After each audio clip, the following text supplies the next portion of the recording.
So with this energy shortage, they're like, okay, well, how are we going to fix that? Well, one reason your Oklo stock went up so much and a lot of you made so much money is because one solution is they're going to build these small modular nuclear reactors to fill this energy void. Okay, great. Well, nuclear power requires highly specialized, skilled workers that can work in this industry. And they looked at the workforce. They said we've only got about 100,000 people that can work in this industry. We need about three or 400,000. Well, where do you get those people? Well, that's where you get a lot of the immigration that occurs because of that. And that's just one example. There's many other examples out there.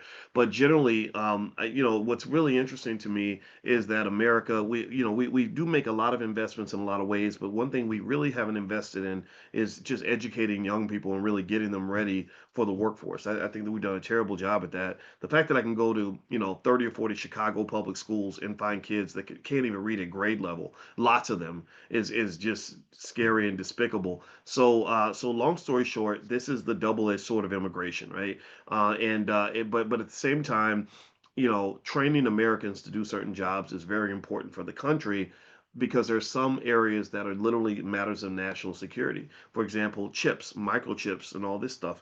That's a big deal. If China decides to invade Taiwan, the fact that they can shut down that chip industry in Taiwan would literally destabilize everything in your life.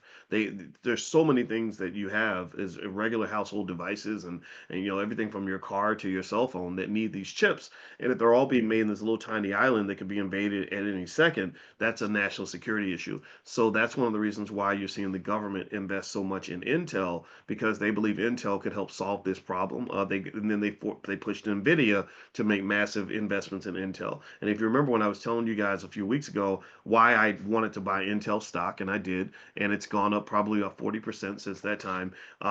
What's basically been happening is that lots of money are being pushed in that direction because they're really trying to do things domestically. But you really can't do that until you really prepare the American population to do certain jobs and get ready, right? In terms of what the future is going to hold. All right. So with that being said, let's circle back to tariffs and trade policy. So when they did the survey, they found 60% of the respondents brought up tariffs, even when they didn't ask them about tariffs. That's a big deal. Also, the tariffs and trade are sort of being seen as a driver of rising costs and an economic headwind. So a lot of people expect tariffs to be inflationary, even if they aren't inflationary. They still expect that. So if you look at this by income level in terms of who's being hit by this, one important thing to keep on remembering is that every recession doesn't affect everybody equally. A lot of you, by choosing to become stock market investors, you're already well ahead of the experience that a lot of people are going to go through when it comes to this upcoming downturn. Basically, lower and middle income Americans are sort of being hit harder than people that are sort of upper middle and above, or investors are being hit less than people who are not investors. And there was something here. There's a part of this mind map. I'm gonna see if I can find it again because I don't know why it didn't come. Oh, here we go. Here we go. Let's back up. Let me pull this back. That's what I was looking for.